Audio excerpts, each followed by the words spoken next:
Coming up next on Passion Struck. The aura is simply the field around the body, just like the atom, the molecule. In my work, the organ, the meridian in traditional Chinese medicine, they have fields. Fields are part of life. They're scientifically proven.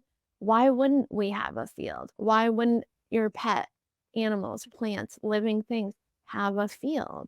They are already made of electromagnetic charge. So I take it to a science place.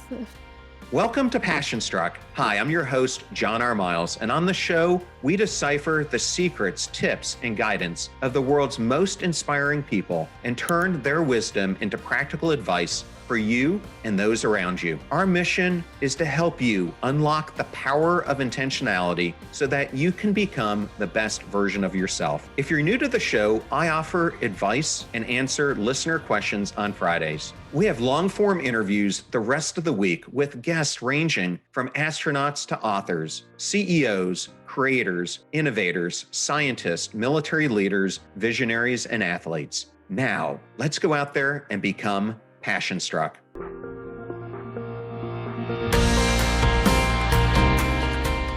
I am absolutely thrilled today to have Amy Leigh Mercree on Passion Struck. Welcome, Amy. Thank you, John. I'm so glad to be here. I love to get these interviews started out by giving the audience tidbits of getting to know you. And as I was doing my research, I actually found that we both have something in common. When I was growing up, I experienced a traumatic brain injury when I was about 5 years old that led to several challenges. One of those was a severe learning disability, which made me feel quite different from my peers. And similarly, I read where you shared that you were diagnosed with learning disabilities during your school years. How did your experience with them shape your path towards this medical intuitive field that you found yourself in?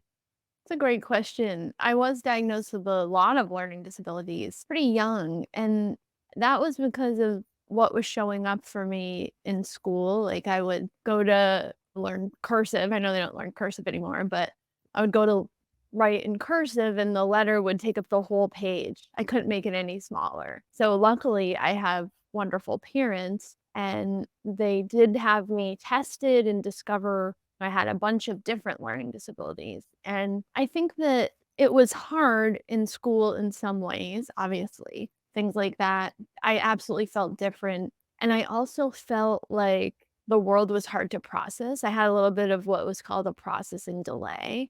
So sometimes it would feel like the world was just swirl or just not exactly overwhelming, but just hard to process and understand. But at the same time, I've always been very imaginative. I've always been very interested in science and math. And so voraciously reading, I think that in the younger years of school, it was challenging. As I got older and I began to explore shamanism and get working in eventually in my medical intuitive path after meeting my medicine teacher while I was in college, my late medicine teacher, I started to understand that part of why I have the propensities and gifts that I have that are intuitive, although I think everybody can do this work, is because I would say to myself, I have a weird brain. I have a brain that some things are a little bit different. So now if we fast forward 23 years as a medical intuitive, I've learned to take like from the ADHD side of things, our prefrontal cortex can tend to be underactive in an ADHD setting, especially like when I was in high school in classes like US history and I like physically couldn't stay awake because my prefrontal cortex was just like totally in its lowest state. But because of that, I've learned what I think happens for me is that underactivity is perhaps present a bit, but then the ADHD ability to hyper focus allows me to take my shamanic vision down to a really small point and be essentially like extra successful in accomplishing whatever intention, which in the case of medical intuitive work includes looking really deeply on a subatomic level into the body. So I know it's a long answer, but although it was challenging in some ways in childhood, now I think I've learned to make it my superpower. That's interesting. I developed an auditory processing disorder, so I get completely what you're saying. And my daughter has a sensory processing disorder that she has had to learn to navigate. So it Mhm. was interesting to see the modalities that they used on her to help her with that as well. I was gonna say as an adult, as I began to learn about my brain, learn to optimize my brain, I've used many tactics from supplements, hyperbaric oxygen, and I've had some brain injuries too as an adult, just being spatially not tuned in. But the thing that I think really took it to superpower status was neurofeedback. And I learned how to train my brain and optimize my brain too. Since you brought up HBOT, hyperbaric oxygen therapy, I had my friend Dr. Scott Schur on the show a while back, who's one of the pioneers in doing this. When you use that modality, what changes did you see after its use? So I used HBOT specifically after bumping my head. When I was in my 20s, I had 2 instances where I bumped my head. The first one, I was putting on a psychic fair in my town in New England, and I borrowed some tents or something from my friends who owned a rock and mineral store, and I went into their deep basement, I had a hat on, and I really nailed the top of my head bad, and there's still a bump there from it, I don't know, 25 years later now. And then after that, I had another instance where I hit my head. I didn't know about any of this back then. So I had to really it took a long time for it to heal. Then in my early 40s again, just in the last 5-ish years, I had 2 instances during 2020. Same thing, I had a hat on, hit the head in the same place. And that's when I, so many years later, researched, took every supplement I could, and I did HBOT for it. I felt like it did help with recovery, and that's where I was going was oxygenating the brain and optimizing recovery. From some of the work that I do in traditional Chinese medicine too, there's some elements of hitting the head that have to do with these divergent channels. And so I was also working with these divergent channel issues and consciously moving them. I felt like the HBOT helped me do that. Like, sometimes when I'd be in it, it would move because the brain would be getting extra oxygen and it would be able to heal, and then the energy would move. Yeah, it's really interesting because Scott tells me that so many of the academic elite or the Silicon Valley elite actually have these in their house and use They them do. Yeah. on a daily basis. So it's an interesting element of alternative health that I've come Mhm. to want to study more. My Well, understanding is when we're not using it for recovery, there are times when it can cause oxidative stress. So I feel like it's great when we're healing from illness, we're healing from TBI, we have reasons to use it. But I did feel too, for me to use it regularly, I wasn't sure if that would be good or not for my body. So I think everybody's different too. so this leads me into this fascinating career that you've had as a medical intuitive. And I'm sure throughout the past 2 decades you've been doing it, you've witnessed numerous unique healing journeys. Yeah. Is there a particularly memorable story that stands out to you? Well, there's a neat story super early in my career, but a little bit early. I think it was maybe 2007, 2008. And I started working with my late medicine teacher when I was 18, when I was in college. And then by the time I was 23, I started seeing clients and doing this work. I didn't call it medical intuitive healing yet. I was calling it multidimensional healing. As I got into the medical intuitive part, that was more like in that mid or early to mid 2000s. And then in 2008, I had this woman come in and she had really severe menstrual difficulties, like intense. And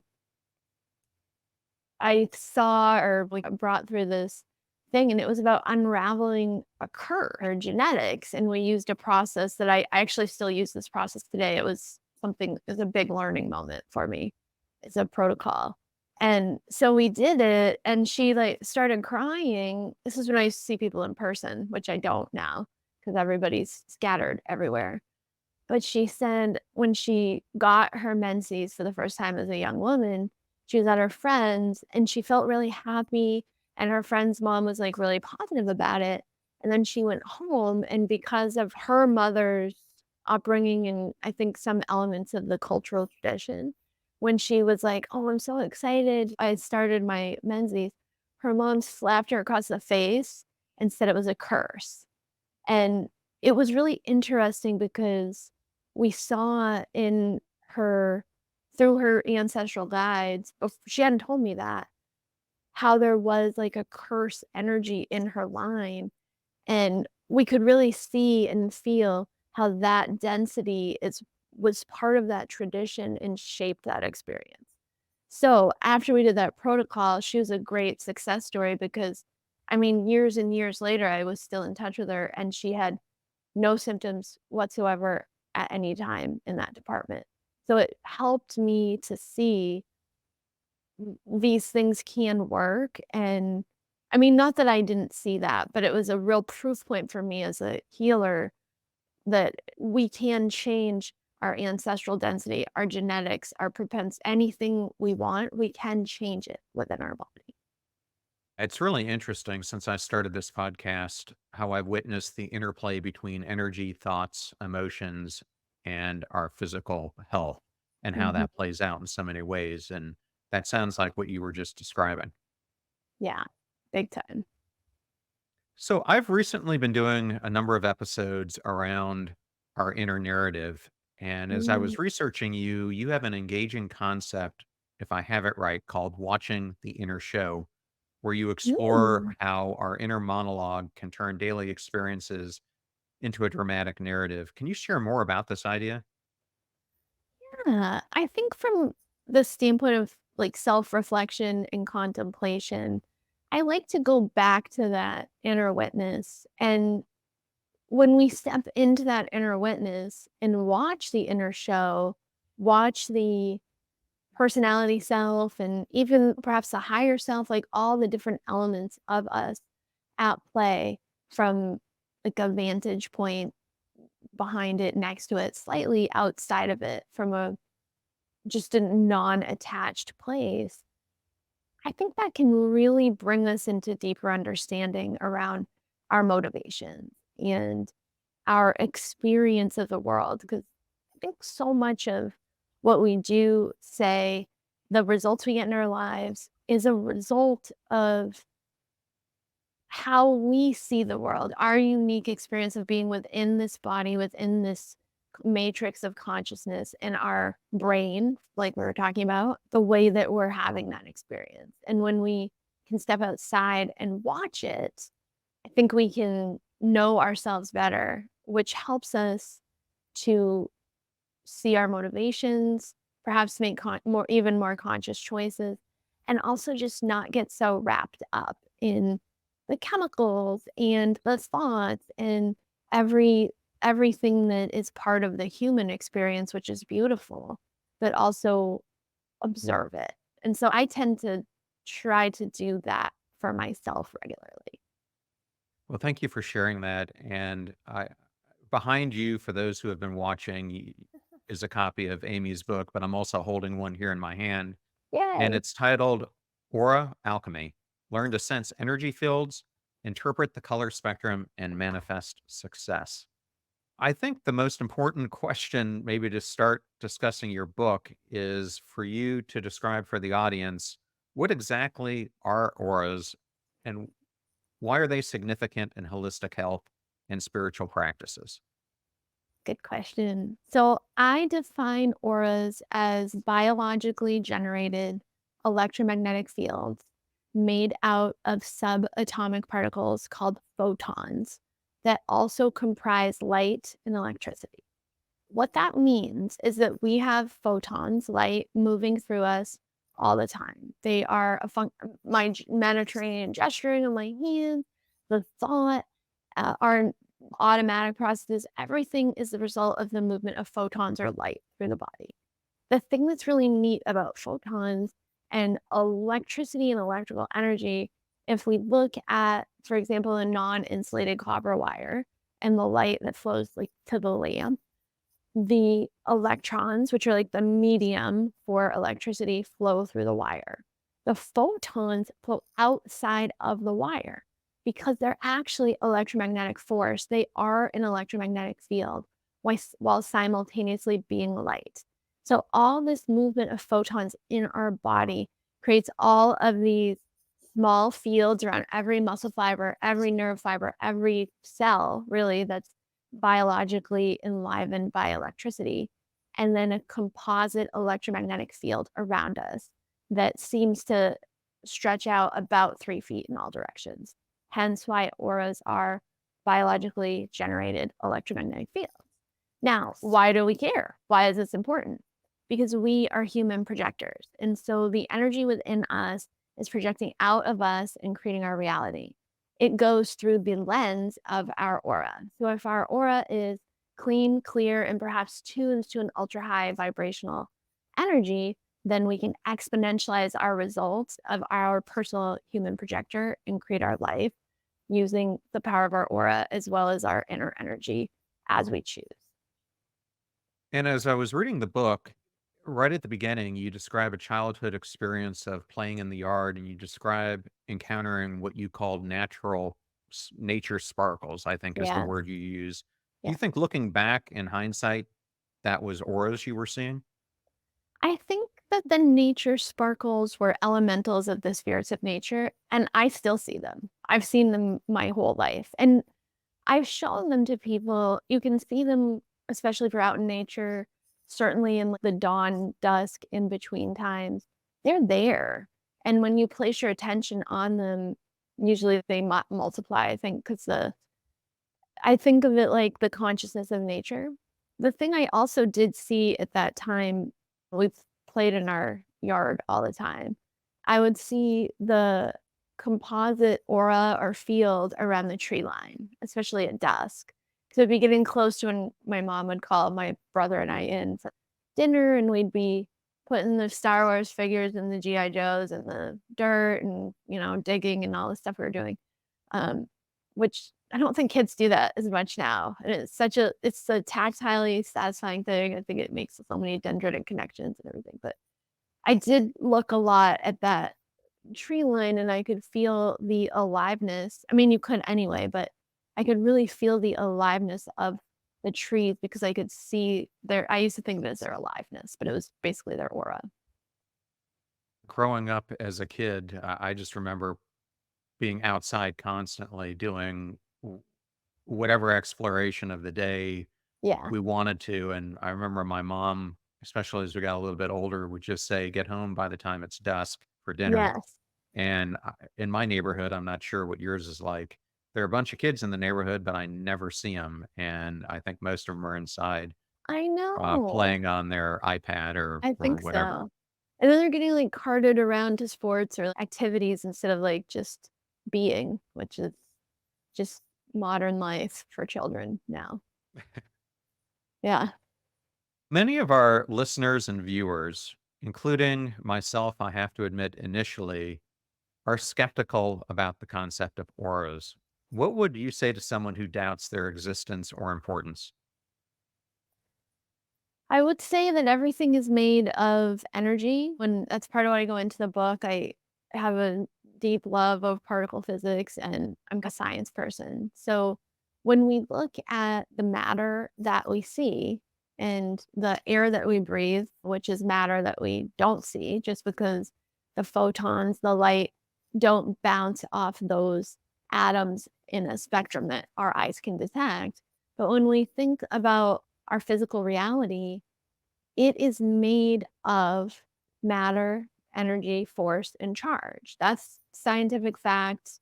This isn't a woo-woo concept. And it's mostly also made of empty space. And so as we tap into that understanding, if we just understand what in the book I call the tiny universe, we begin to understand, wow, we're made up of empty space. We're made up of light, which is force or charge. We're made up of matter and energy, which is the atoms and the building blocks, you would think. They all have a charge, they all have a field. Every particle is a particle. It's also a wave that can be described by mathematical wave function equations. as well as actually showing up as a wave, is also the excitation of an infinite field. And so, even a single atom in our skin, for example, is made of matter, energy, force, charge. It has its own field because it is a field. And you can think of it as this infinite matrix of intersecting fields. That's what we're made of. Everything is small on a smaller and smaller level. We begin to see it's the same. The aura is simply the field around the body, just like the atom, the molecule, in my work, the organ, the meridian in traditional Chinese medicine, they have fields. Fields are part of life. They're scientifically proven. Why wouldn't we have a field? Why wouldn't your pet, animals, plants, living things have a field? They are already made of electromagnetic charge. So I take it to a science place. Okay. Well, I think even through my own research, I've realized that humans radiate a low level of electricity, forming, as you say, an electromagnetic field. Yes. And there are even ancient texts like the Vedas that describe these energies in 7 layers, each linked to different aspects of our health. How do Mhm. you see these different layers interacting with one another? And in your experience, do they influence our overall health and well being? I see our energy body and our aura as one. I mean, in the book, we just talk about the auras, but as a medical intuitive, I see that all is interwoven. I see the majority of it is constantly changing and mutable. So I've written a lot of books about chakras, which are the Vedic energy centers. In the Vedas and the Upanishads, we have everything from 1 to 144 chakras detailed. The 7 chakra system was popularized by the Theosophical Society. I think all of these potential concepts provide things that could give us understanding. I think humans seek to understand, we seek to create structure around what could be the unknowable. I also I resonate a lot with the Taoist philosophy, and that looks acupressure, Chinese herbalism, traditional Chinese medicine, and the rivers of light that are the meridian systems. I think these all exist, and whatever we choose to focus on is a doorway through which we can optimize our health, our body, our life. I think it's just so fascinating overall. So, if we still have someone who's here who thinks that what you and I are discussing is crazy, Uh-huh. c- how could someone who's listening or watching potentially take steps to start developing this ability of seeing an aura? In the book, I take you through that from the absolute beginner level through all kinds of different activities. But I think something for someone who's really starting out, I would actually draw your attention to a really neat thing. I'm sure we've all experienced some kind of whether it's perplexing or not, non physical connection. So you think of someone and they call, there's a coincidence that happens. And I tend to go to that point of, okay, so I think of someone and then they call me and it's someone you're really tuned in with. What made that happen?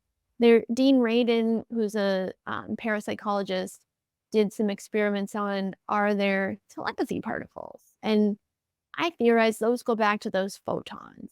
So for someone who wants to see, sense, feel auras, it's really just about opening your mind, and almost like in the world of fiction, we say the reader willingly suspends their disbelief when they read your fiction book because they want to experience the story. So, with an open mind, perhaps willingly let go of preconceived notions of just only the physical existing, because you already know that's not the case. You're breathing a gas that you can't see. There are many fields and things that you can't see. That's already proven. So, what about letting go of that, realizing, okay, I have had these experiences where perhaps the particles of telepathy are at play. And as you do that, you can allow yourself to tune into how you might sense energy or the movement of energy. Some people is a visual cue. Some people it is a sound. Some people it's words in their head. Some people it's a sense. Some people it's a taste. Some people it's kinesthetic. Some people it's an emotion. Some people it's an idea. For some people it's very visceral. As you open those senses, and I take you through that in the book, then you can look at your own aura using those senses. It doesn't have to be visual. You can start to feel into and sense your own aura. I also have you move in the book into the empty space in your aura and feel that spaciousness and begin to get an experiential sense of it. So you can feel how you're mostly empty space. So is everything else. So is your aura. And as you move into that, you can feel the interconnection of everything. So I think that's the starting point is an open mind and interconnection and understanding that we're actually all connected too. Amy, I purposely didn't want to tell you this before we began because I thought it would make the conversation more interesting. While I was in the military, I had a pretty severe traumatic brain injury, Hmm. uh, lost consciousness and beyond. And following that and my healing from it, I began to see auras in my mid to late 20s. Neat. And it was something, as I said, I had been really skeptical about my entire life before that. Hmm. Have you ever encountered other cases where physical changes or events have triggered similar abilities in people? Yes. TBIs, absolutely. People who had near death experiences too, like people who had surprising near death experiences from like anaphylactic shock. And that's one that's a pretty big one that I've seen multiple times over the years. Sometimes it's things where people have received an electrical shock too. I've seen it happen with that. For me, it's something I've never talked about publicly. I've talked about it with some intimate partners Mhm. before because I have always thought in my head, I don't want people to think I'm crazy. What do But you see? What was it like, and what does it still look like for you? so a lot of it depends over time, I found, on my own emotional state, on how willing I am Mhm. to be a receptor. But when I'm really mindful and tuned in, what I see is almost an outline of color around a person when I see Mhm. them. And then on different body parts like their head, like their forehead, their heart, Mhm. other areas of their body, I can pick up colors as well. But for me Mm. professionally, it was really interesting because people would always say, you know how to read a person or you know how to read a room. And for me, the colors I was seeing, I learned because there wasn't a book for me to look at. I learned that they Yeah. meant different things. So sometimes Mhm. I could see a color and it taught me that this person is a potential threat. Other times Yeah. I would see a color like red and I felt it meant that this person was passionate or self aware or Mhm. courageous. So the colors to me were things that I would use in the background. And it was, I considered a superpower because Mhm. it was something that I could see and other people couldn't. For instance, sometimes if I were presenting something and it was a project that involved risk, if I saw orange emanate from someone, I knew that person tended to be more creative or Mm. more prone to risk taking. Now, I don't Mhm. know if these colors match up or not, but those are some of the things I would see. And then different parts of the body would have different things as well, depending on where you were looking. Does this match up to some of Yeah, your? in the book, I've got this huge well, I'll show it for the YouTube people if I can find it. Say auras are mutable, constantly changing. However, I made this gigantic medical intuitive aura color chart around what I see, and a lot of that's the same. You might gosh, where is it? Here it is. It's like it's under more color meanings. So then Is it page 75? What is page this? 84. Okay. Yeah. It's 6 pages of colors. I have the advanced You reader copy, advanced so it's on copy? page 70, so it's on 75. Oh, yeah, that's why. Yeah. Yeah, those match up, and I do think to some degree, the lens of our experience, like our own languages translates it. For me, yes, orange actually means creative and stuff like that too, but somebody else it could mean something different. That's what I say. It's like this isn't a hard and fast, this is the only way, but this is something to get people started. And we also have some charts about like the texture and the spatiality and what that means too, if you sense. That's really cool. So it is a superpower. And I've had to learn over the years to turn down the volume on some of that stuff because I came in where everything like that was always coming at me and I had to get more grounded and turn it off. I like if I go to the airport, I like seal up because there's so many people and they're all like frustrated and whatever. But it does help you in life read a room, certainly in work situations, in life situations. And that's part of what I take everybody through in the book is how you can access that within yourself and the ways that you can use that ethically, of course, and consensually. So we're not like being nosy or anything. But we're, yeah, just the more information we have, the more informed our decisions can be and the more we can understand. I think that's a great jumping off point to a core part of your book, which is using the transformative power of owning one's personal energy Yes.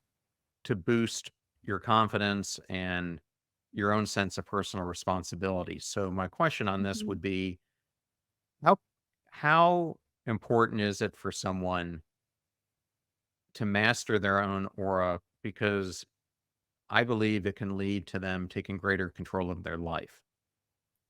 Absolutely. And owning your space, that's what I call it, like owning your personal space, owning your life, taking 100% responsibility for yourself as well. So it's energetic, mental, physical, emotional, spiritual, every level means you can affect your life. You take full responsibility for your life. And then in the owning of your space, like somebody like me, who's the people use words like highly sensitive person, HSP, or empath, when we own our space, we fill our bubble, our biofield, whatever you want to call our aura, and our being with our individual energy. And then we're not necessarily going to be as impacted and influenced by the energy of others. We can still let in the good, but we're owning our space, and it is very synonymous with the metaphor of boundaries. And I think we see that also when we own our space. We see that in our behavior and we see that in our relationships. If you think of people who have great boundaries, like as far as interpersonal relationships, they're probably owning the space of their aura. They're owning their personal power and they have a strong sense of their individual self, which I think we need as humans incarnated in duality. I'm gonna go back to what you asked earlier. If we can have that and simultaneously have this inner witnessing side, that can be a great combination. But owning that space allows us to create the results we desire in this world. So it sounds like what you're describing is that we can use auras to enhance our intuition. Oh, yeah. And can you give maybe a practical example for someone who's listening to this of how they might use their understanding of their aura to make better decisions or navigate challenges? Yeah.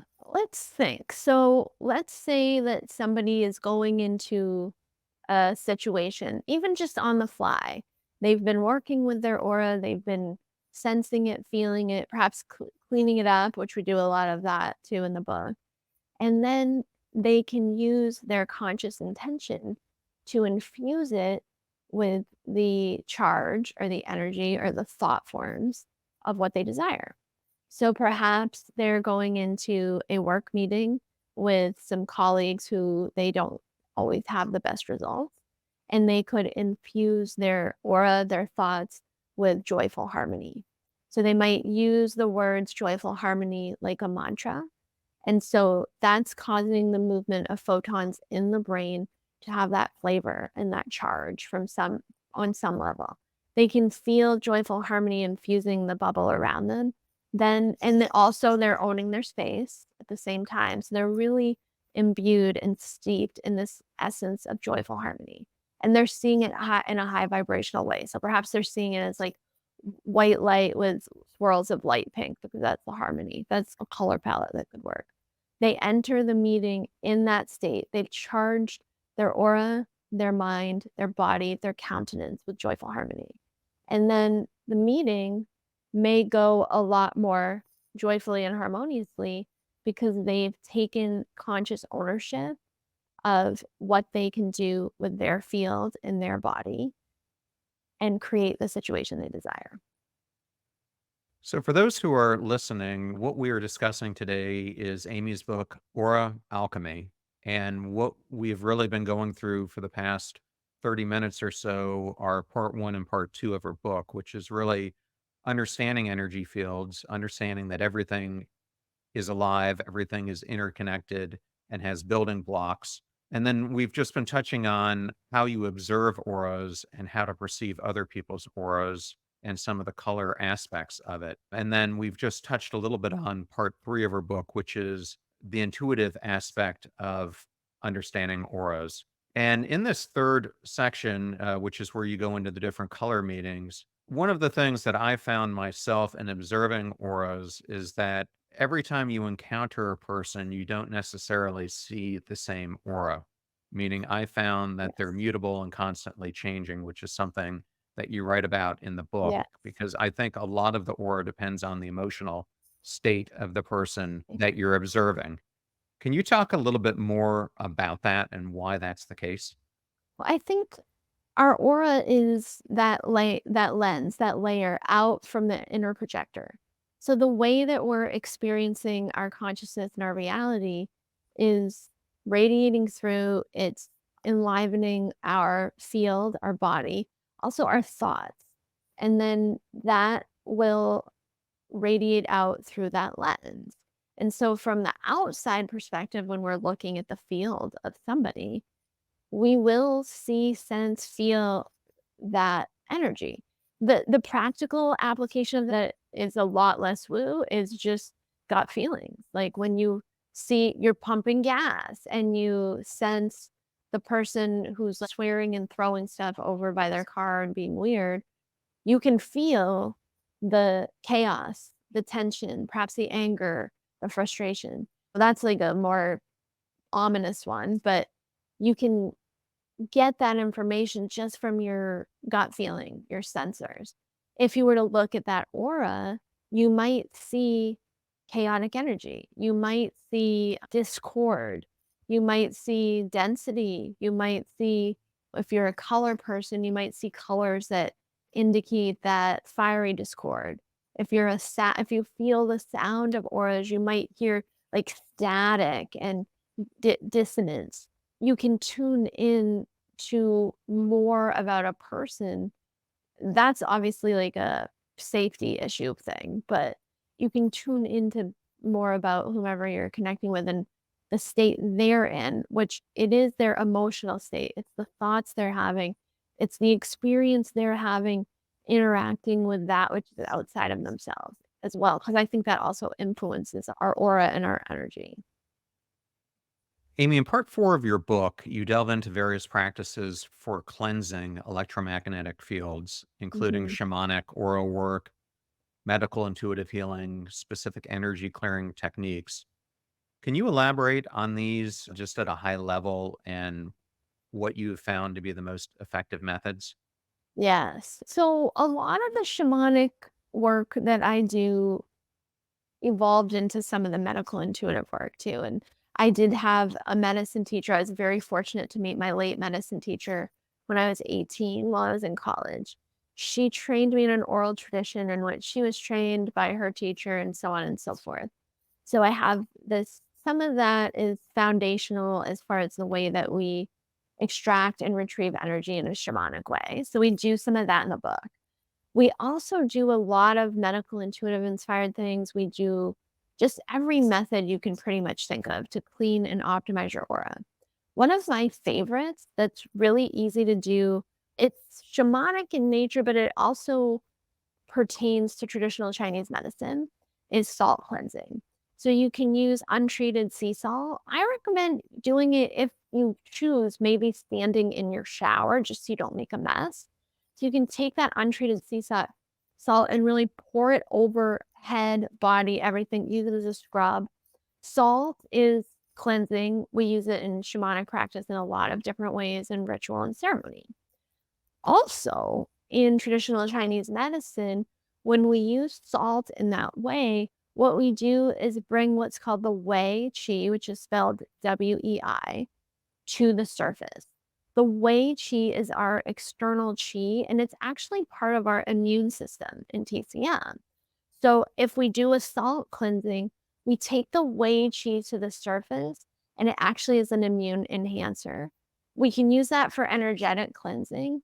We can also use that if we feel we've been exposed to vibes, obviously, from a cleansing perspective, but also if we've been exposed to pathogens, we can use the salt to bring the Wei Qi to the surface and enhance our health. So it enhances our physical, emotional, mental, spiritual health through a really simple practice. So you just cover yourself in salt, like really pour it, just go for it. It also, for me, helps a headache. It helps a TBI heal. It brings the Wei Qi to the surface. Then you're in the shower, so the salt can just go down the drain. And if you have a lot of hair, you can rinse it and get it out. And you cleared your aura, really optimized your aura, and then you've also enhanced your immune function, your layer of your immune system, that Wei Qi. That's one of my favorites, and it's very easy. So I think that's a great tip. Another thing Mhm. I wanted to touch on was in your chapter on the medical intuitive healing was about vibration. And you write, the higher we raise our vibration, the better we feel, and the more high frequency energy we funnel into this dimension through our existence. And you go on to say, sometimes when people are seeking their life's purpose or dharma, the thing that I bring them back to is the higher your frequency is, then the higher the vibrational light you channel into this planet through your existence. And by doing so, the higher we raise the frequency of the planet, the better life will be on Earth, which I thought was really just a gripping passage. Can you just Thank you. talk about that a little bit more? One of the things I say in medical intuitive work is joy is the highest vibration in the known universe. And I see it as white light, often with gold sparkles. When we bring in, whether we want to call it joy, some people would like to call it love, you can call it whatever you want. When we choose to bring high vibrational energy into our body, our aura, our life, our affairs, we raise its frequency. That alone has a ripple effect because then we are a funnel, a channel, a pillar of high vibrational energy, enhancing that which we encounter and perhaps enabling others to pattern with that and bringing more high frequency energy into the earth plane, into duality. The other thing that I think is really powerful in having that intention is picturing like a golden faucet up above your head, high up, huge golden faucet. You just turn that thing on, crank it to joy, and it's just a cascade of white light through your body, your aura, your field, your home, your property if you have it, your car, your life at all times. You leave that joy faucet on and you funnel high vibrational energy into this dimension through your conscious intention.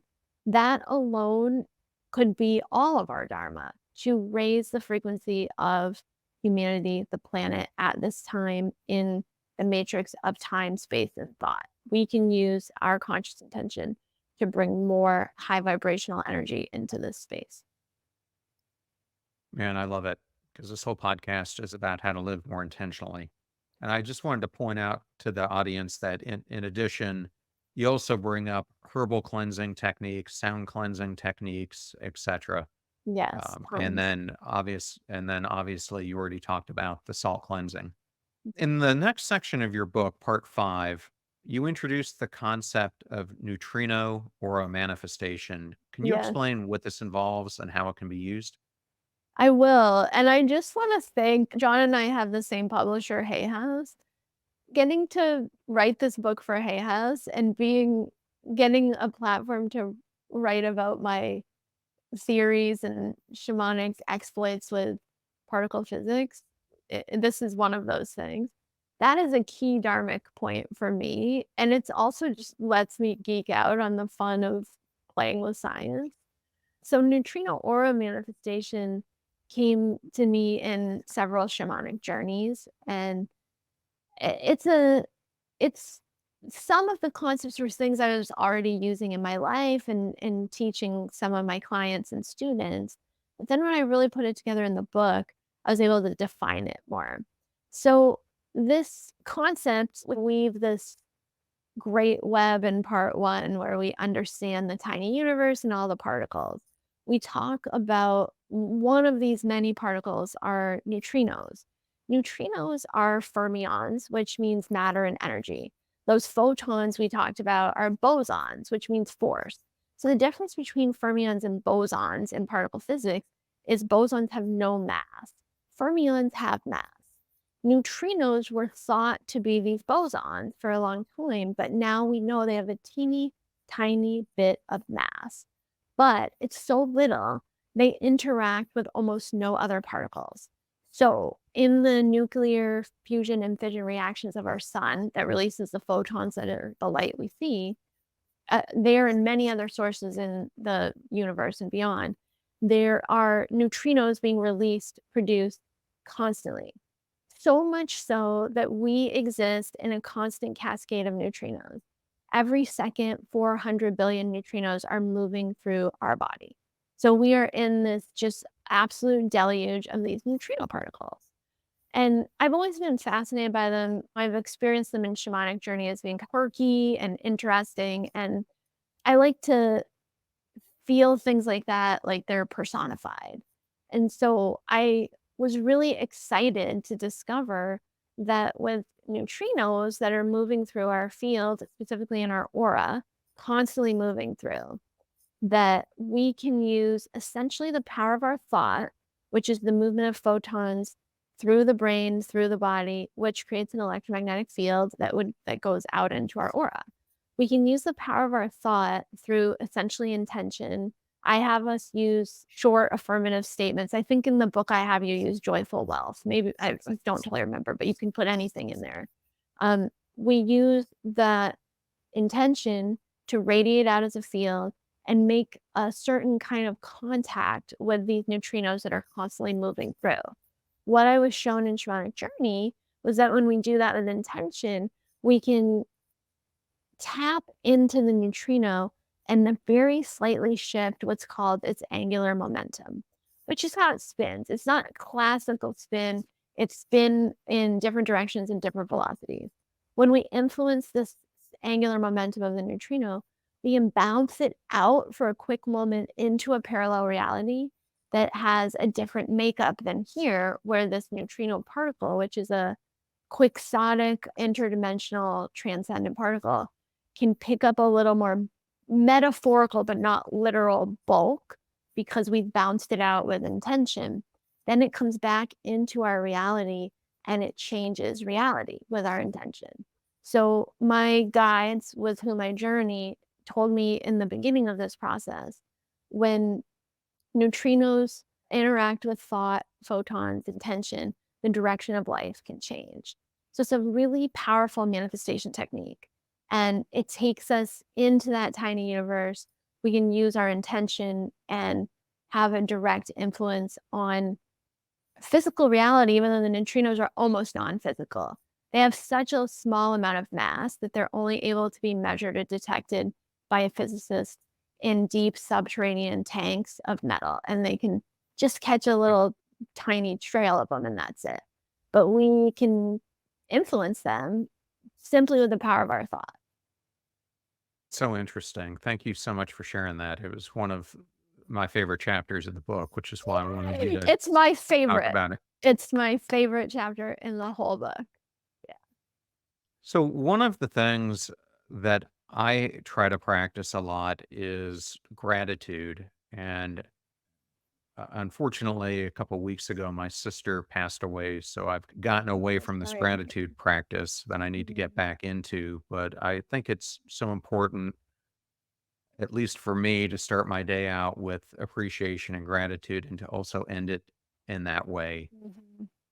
But you write that it also influences it being appreciation and gratitude, Mhm. the auric field. How do the emotions like gratitude impact aura, and how can a listener utilize them to positively transform their energy field? Such a good question.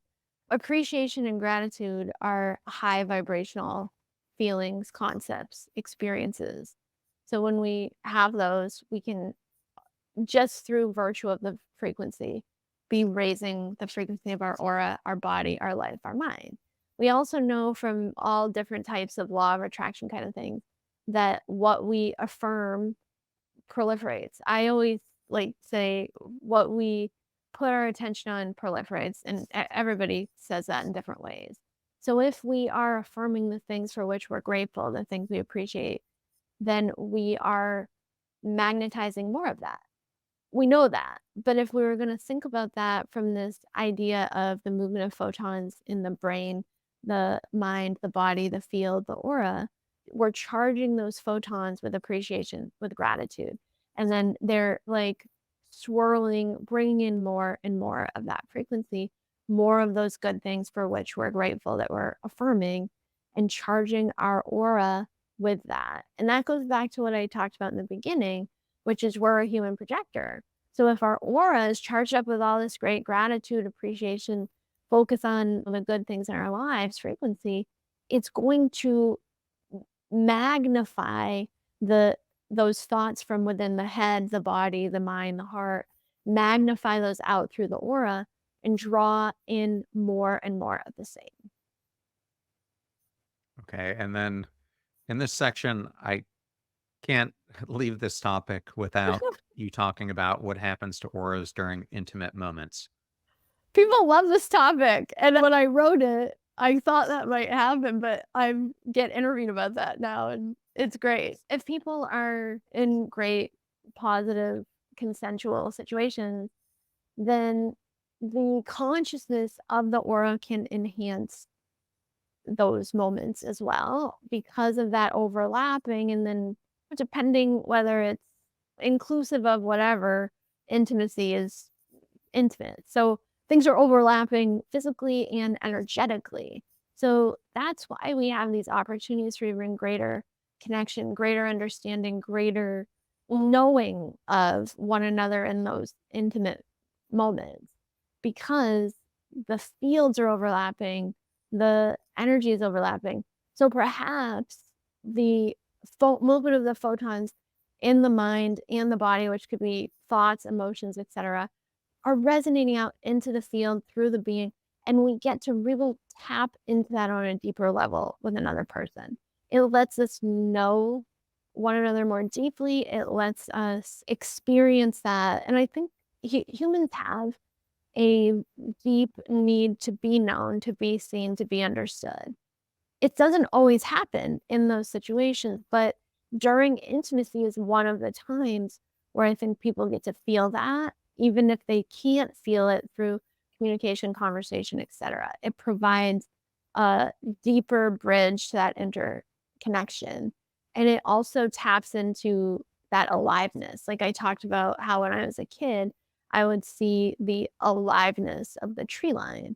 You really are feeling the aliveness, and there is a connection to nature side of it. There's a perhaps like a more primal side where you feel innate aliveness of another person, which usually you just feel in yourself. I mean, you even feel that when you hug somebody like a little bit, but with intimacy, you really feel that. One of the many beautiful experiences life can provide as we bring conscious awareness to energy and experience, in my opinion. Okay, and then finally, Amy, what's been the most rewarding part of your journey with auras, and what do you hope readers take away from the book? For me, it's like the fun with particles and things like we talked about, the neutrino manifestation and getting to, I like to, in my medical intuitive work, I like to find, especially in like tougher cases, I like to find the root cause, like an archaeologist, like to dig down there and then use a brush and clean off the tablet and figure out what's going on. And with auras, that is a piece of that, because we can use them for influence and all of that. We can use them for the particle physics side, the manifestation. We can also know the self and catch things sometimes as they're coming, if they're externally generated, as they're coming in before they actually start to impact. So for me, that's rewarding too, as a medical intuitive. But personally, I just like playing with particles. And Amy, if a listener or viewer wants to learn more about you, where's the best place for them to go? My website, amyleighmercree.com. And I'm also pretty active on Instagram, Amy Leigh Mercree, just my name. Everywhere books are sold, you can find many of my books, or Alchemy is my 18th book, a journal, card deck, et cetera, et cetera. But so whatever interests them, they can find. Well, thank you so much. It was such an honor to have you on today's show. Thank you so much. You asked such great questions, and we had such a great chat. It was wonderful. What an incredible honor that was to interview Amy Leigh Mercree. And I wanted to thank Hay House and Amy for the honor and privilege of joining us here today. You're about to hear a preview of the Passion Struck podcast interview that I did with Dr. Peter Yesowich, the co-author of the groundbreaking book, Hospitable Healthcare, which explores a revolutionary idea. What if healthcare providers served patients with the same dedication and care as hospitality provides in hotels and restaurants? In our interview, Peter reveals the secrets from the hospitality industry and how that can transform healthcare. We delve into his innovative payer model, which stands for prepare, anticipate, engage, evaluate, and reward, and discuss how it addresses the current trends in healthcare. In the marketing world, there's a tremendous amount of focus over the last 25, 30 years in customer relationship management. Generally, that doesn't exist in healthcare. It certainly doesn't exist in most of those individual practices, because the records are primarily clinical. But things like, well, here comes John, and we know that John has already told us that he can't have an appointment with us on Tuesdays and Wednesdays, okay, because he has other obligations at work. Well, we don't need to ask him that question every time he calls for an appointment. We should know that. That should be in the system that says John doesn't want Tuesdays and Wednesdays, or it would be time of day, or we know that John needs some assistance with transportation, or we know all those kinds of things. We should know those things. And as it turns out, all of that information is generally exchanged in some fashion between the patient and the provider. It's just not captured. Remember that we rise by lifting others, so share this show with those that you love and care about. And if you found today's episode useful, then definitely share it with someone who could use the advice that Amy gave on today's show. In the meantime, do your best to apply what you hear on the show so that you can live what you listen. Until next time, go out there and become passion struck.